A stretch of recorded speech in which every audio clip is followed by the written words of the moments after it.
அம்மா இனிமேல் நீ வீட்டு வேலைக்கெல்லாம் போவாதம்மா.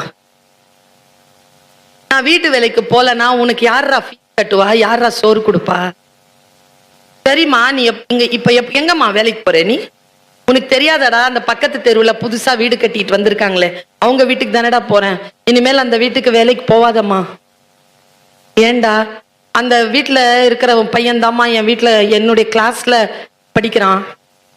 சரி, நான் ஏதாவது சொன்னா டேய் வாய மூடுறான்னு சொல்றாமா என்ன? ஏண்டா அப்படி சொல்றான்? டேய் உங்க அம்மா என் வீட்டுல தாண்டா வேலை செய்யுது, நான் சாப்பிட்டு போடுற சாக்லேட் பேப்பர் எல்லாம் அதாண்டா பெருக்குது, என் ட்ரெஸ் எல்லாம் அதாண்டா துவைக்குது, நாங்க சாப்பிட்டு இருக்கிற பாத்திரத்துல அதாண்டா தேய்க்குது. ஒரு வேலைக்காரியினுடைய பையன் வாயை அடக்கி பேசுடான்னு என்கிட்ட பேசுறாம்மா.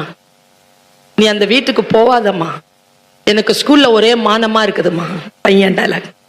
அந்த அம்மா டைலாக் சொல்லுது, டேய் உனக்கு ஒரு விஷயம் சொல்லவா? சொல்லுமா.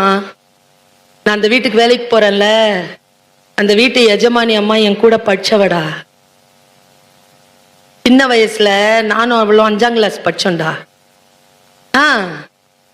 இது எனக்கு சொல்லவே இல்லை.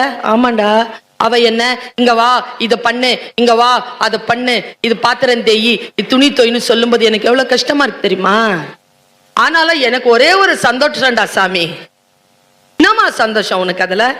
அவ பிள்ளைய அவ எங்க படிக்க வைக்கிறாளோ அதே பள்ளிக்கூடத்துல நான் என் பிள்ளையையும் படிக்க வைக்கிறேங்கிற சந்தோஷம்டா எனக்குன்னு சொல்றான்.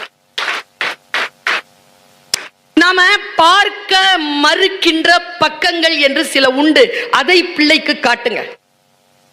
அவர்கள் எங்கே போக வேண்டும் என்று நாம் ஆழ்மனதில் நினைக்கிறோமோ அதுதான் அவர்களுக்கான வழி என்பதனை நாம் அவர்களுக்கு அப்படி காட்டி விட்டுறணும். Download ShareChat.